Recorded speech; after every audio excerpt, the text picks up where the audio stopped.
but show me an Islamic evidence that tells you that as a man, there's no role for you to play in the upbringing of the child. It's only to do with the mother. Where is that? Show me the hadith. Show me the verse of the Quran. It's not there. Because parents, it's your responsibility in a joint fashion.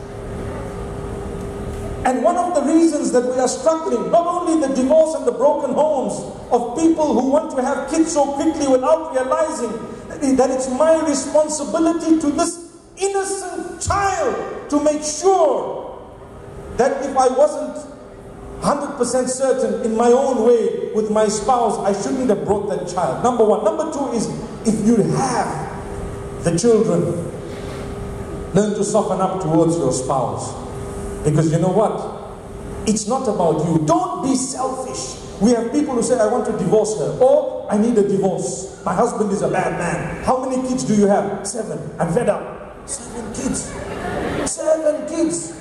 And now you realize he's a bad man. Subhanallah. Why don't you think for a moment, and I'm not talking only about the women, but it happens with the men as well. She's born 7 kids for you, and you say, I want to divorce her. Why? She's a 1960 model, you know. Now there's the millennials, you know, it's totally different, you know. That ride in the Lexus is far smoother, you know. A'udhu billah. What are you talking about? Do you have a brain? Do you realize it's not about you, your pleasure, your enjoyment, and only yourself? Now it's about children who are there, who you brought onto earth with the decree of Allah, and it's your duty to make sure you have sacrificed a little bit more to ensure they have a reasonable, decent life. Have you ever watched people run the race? The 100-meter relay, the 400-meter relay they call it, 100 meters each, and you pass the baton, you pass the baton. I promise you, my brothers, my sisters, in life, we are called Khalifa. The term Khalifa means those who come one after the other.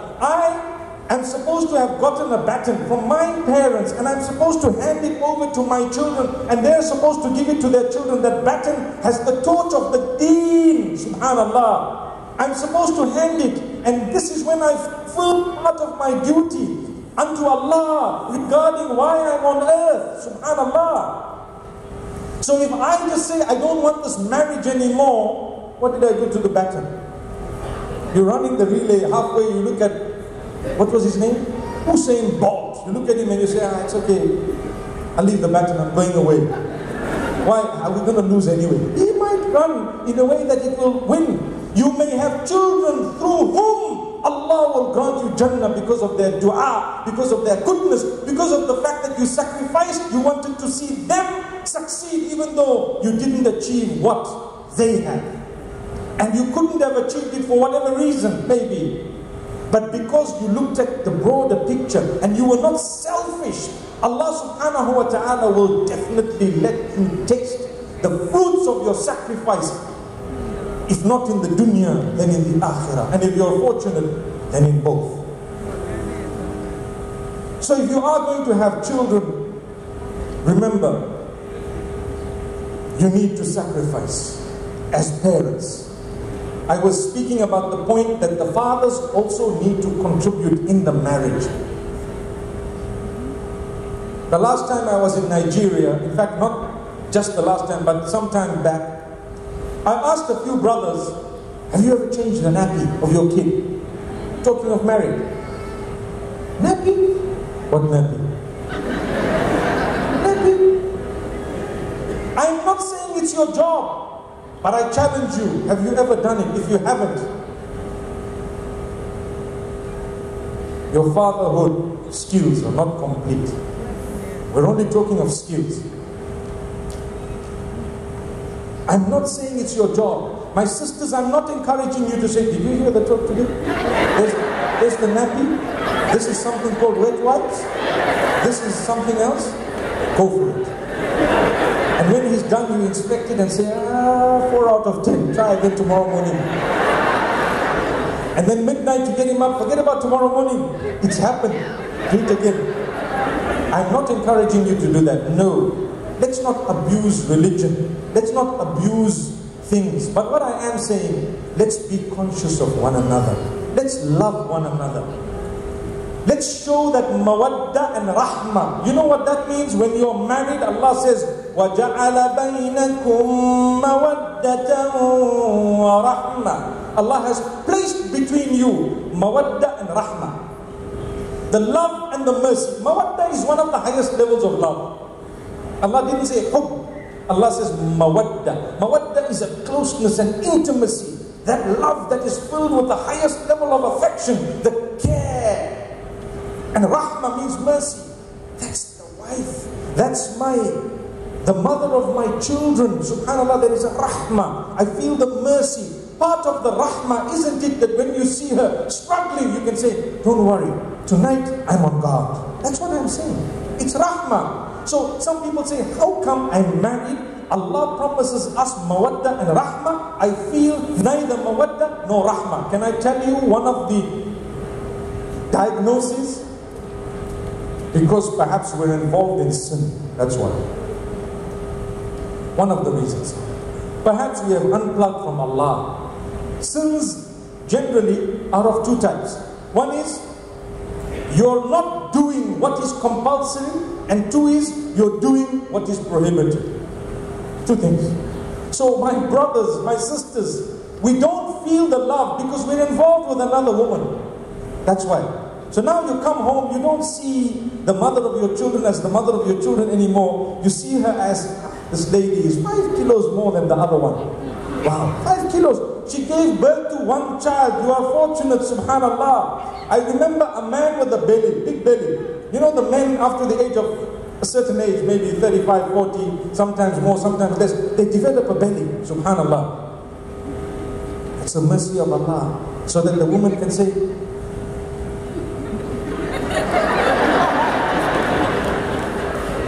so the wife tells her husband, you know what? You need to lose a bit of weight. Look at your belly. So he says, look at yours. She says, I'm pregnant. I'm about to give birth. I'm about to be a mother. He says, well, I'm about to be a father. May Allah subhanahu wa ta'ala forgive us. We sometimes don't realize that as much as, I'm talking about men, as much as we love our wives to be the most good looking, you need to understand those looks go beyond that which is just physical and outward into the heart. Earlier I heard Sheikh Abdul Fattah say that after 10 years of marriage, then you actually now feel you're married. Did you hear him say that? Yes. Why? He worded it differently from what I would word it, but in essence, there comes a stage in your marriage when you begin to appreciate the sacrifice of your spouse if you are fearful of Allah, if you have taqwa and iman in you, if you have a heart, you begin to appreciate what your spouse has sacrificed for you and for this marriage, and you get onto a new level of love. At that point, what you look like doesn't matter. Doesn't matter.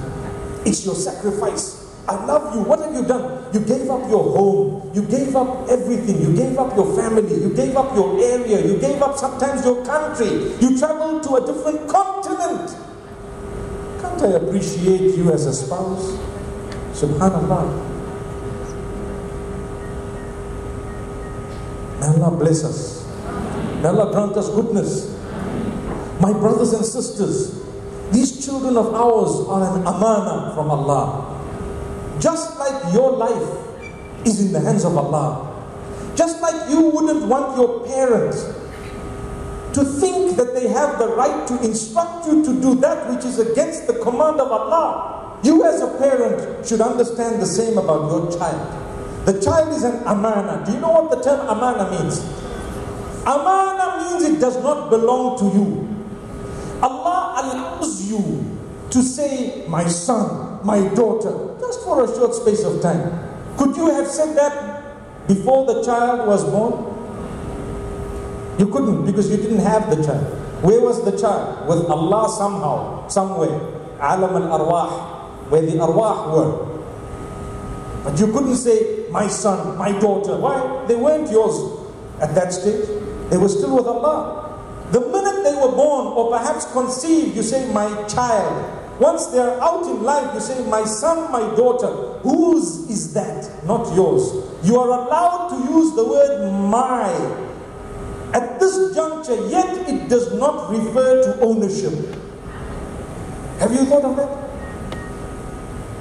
I remember speaking to a group of people, and one of the speakers with us raised an issue.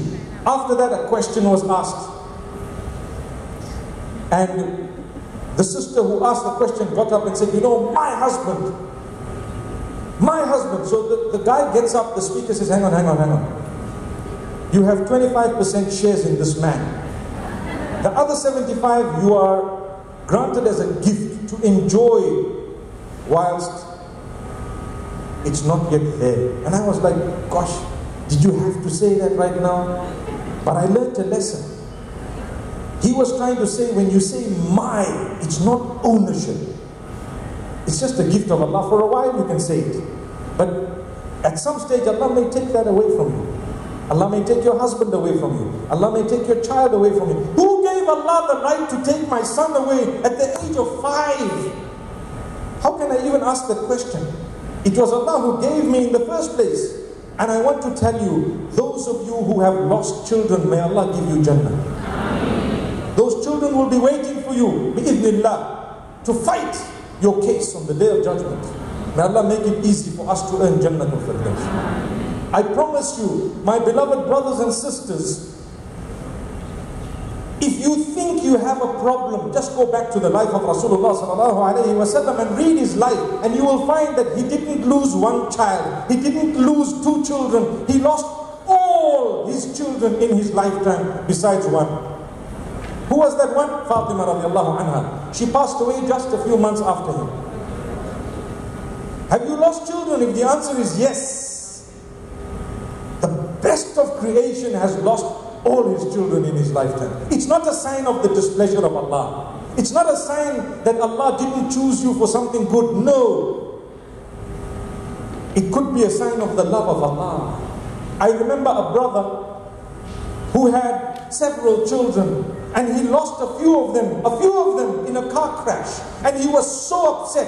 And 10 years later he told me, the amount of trouble that the rest of my kids have given me, I sometimes through my weakness wish that Allah had taken them all away.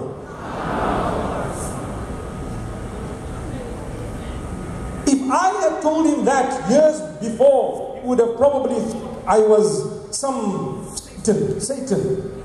But he's saying it himself, that I see the wisdom of Allah. Maybe Allah took these kids away because Allah did not want me to struggle with their upbringing. Perhaps. So you don't know what Allah has in store, what Allah has planned. You fulfill whatever you have to. But thank Allah, the child belongs to Allah. That's the meaning of amana. Allah will take the child away at any stage. Now I want to give you another example. May Allah take us all for Hajj. Say Ameen. Ameen. And Umrah. Say Ameen. Ameen. Again and again. Say Ameen. Ameen. MashaAllah. I'm sure one of those Ameens is accepted. Okay. If your neighbor was going for Hajj, and they were leaving the house, and they told you, listen, here are the keys. Please, can you take care of the house? We're going for 3 weeks. We're going to come back. Do you have the right, once they're gone, to open the house, take the car, start driving, going out, change the paint of the car, come back, change the painting of the house, break a wall, make something else in the kitchen, take something away, put it back. When they come back, they'll say, what happened to this house? Right? We would never do that if we were honest people. We are doing it with our children. Allah gives us and says, look, I'm going to give you. You made dua for a good spouse, we gave you. You made dua for children, I'm giving you for a while. I'm going to take this child away. And between now and then, I want you to make sure that you only do what I have told you to do, because it's mine, not yours.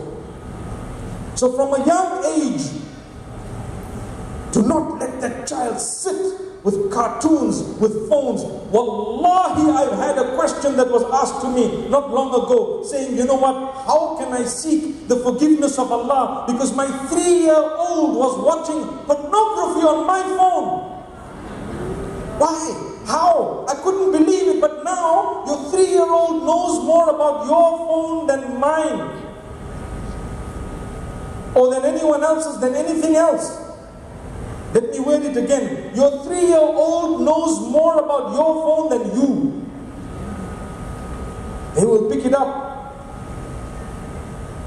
I recall I put a little finger. You know, there is this system of opening your phone with your eye and your finger. At one stage it was the thumb. Now it's the eye. And the child says, no, come here. Don't just give me the phone. In your finger, put it here.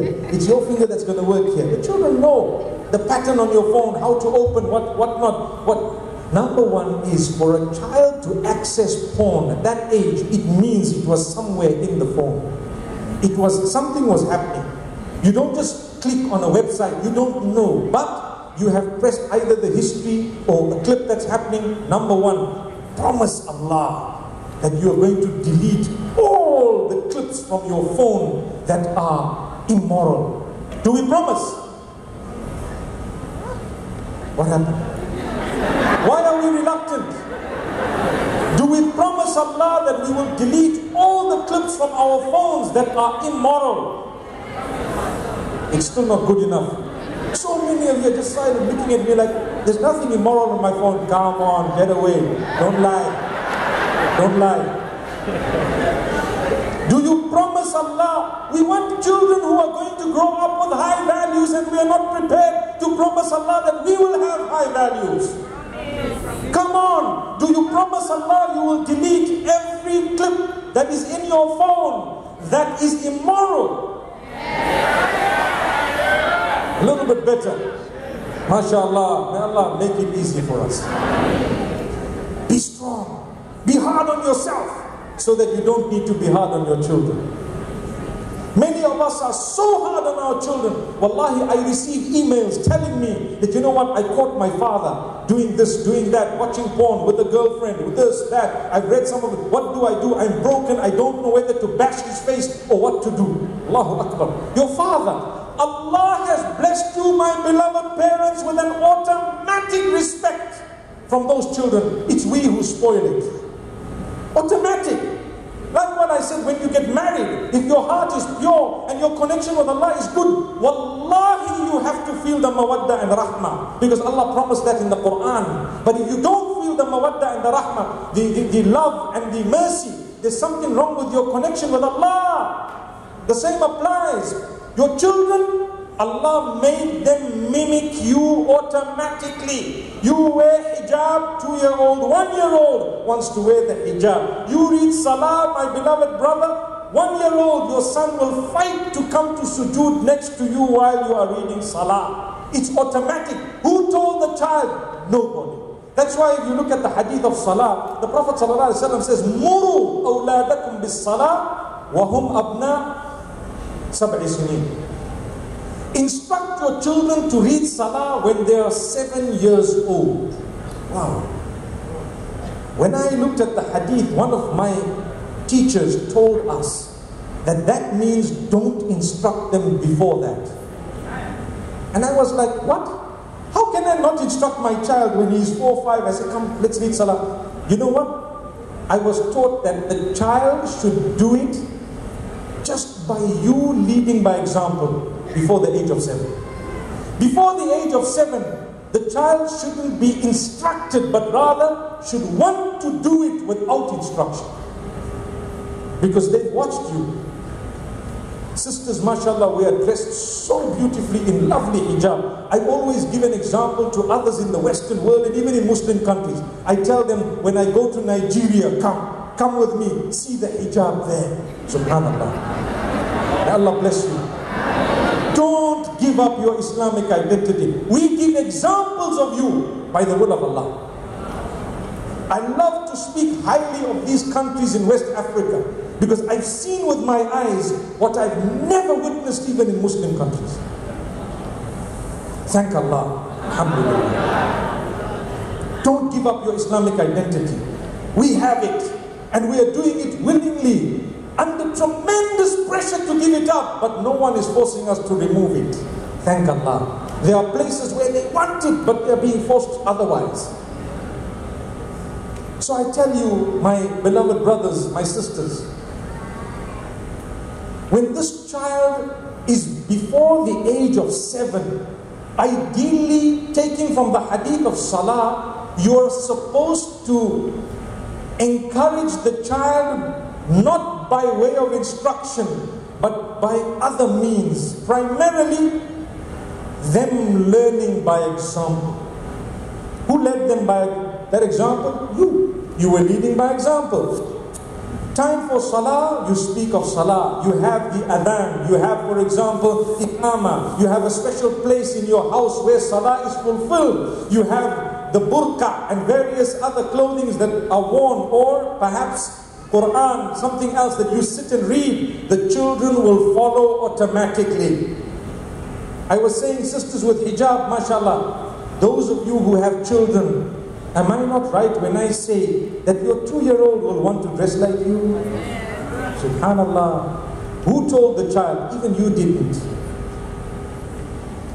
Those in niqab, for example, there are some in niqab, they always say, our children, they just want to dress like this. They say, no, I want to be like this. I want to do like that. I'm talking about myself.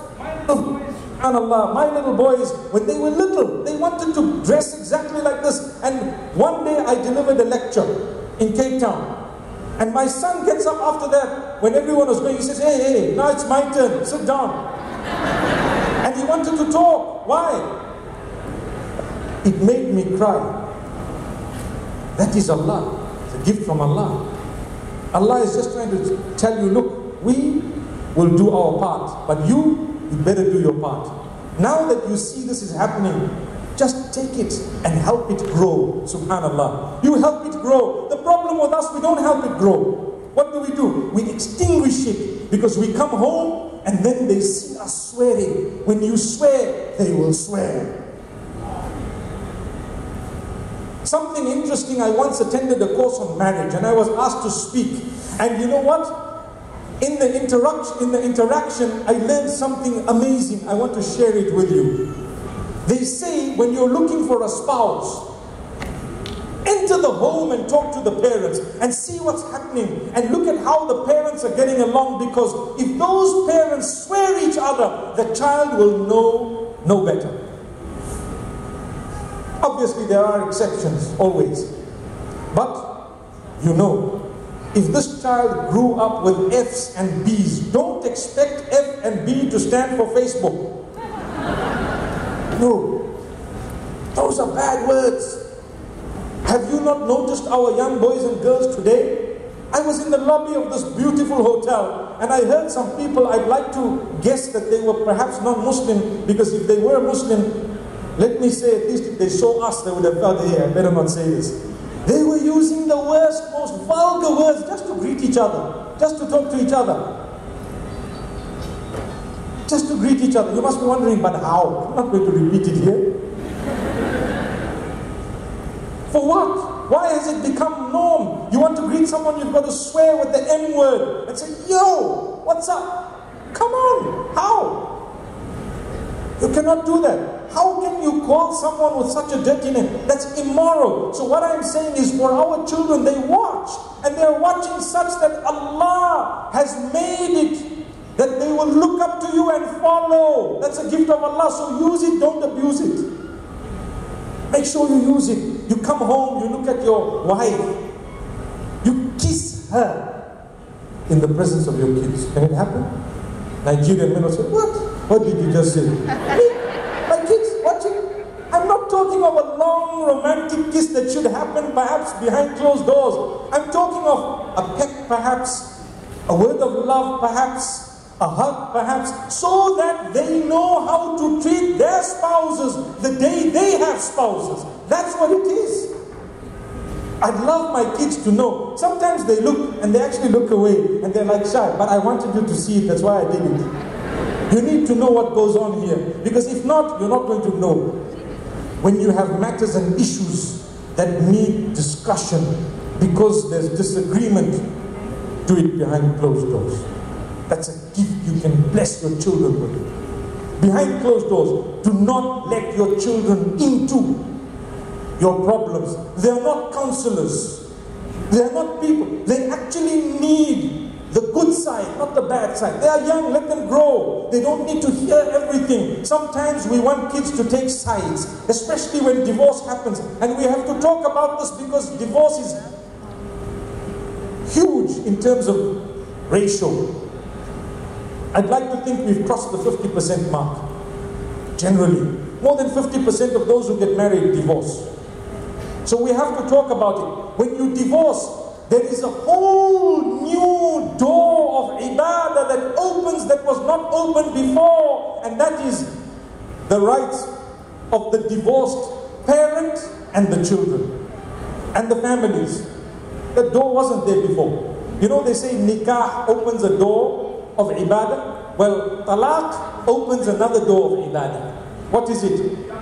To allow a man I did not like or get along with or detest access and custody to his own kids for the sake of Allah. That's an ibadah. Many people block the other parent from access or custody. They say, no way, I'm not going to give access. Why? He's a bad man. I don't want, they're playing with me. No. You can't. Allah decided. His decision is final. Allah decided and His decision is final. That you know what?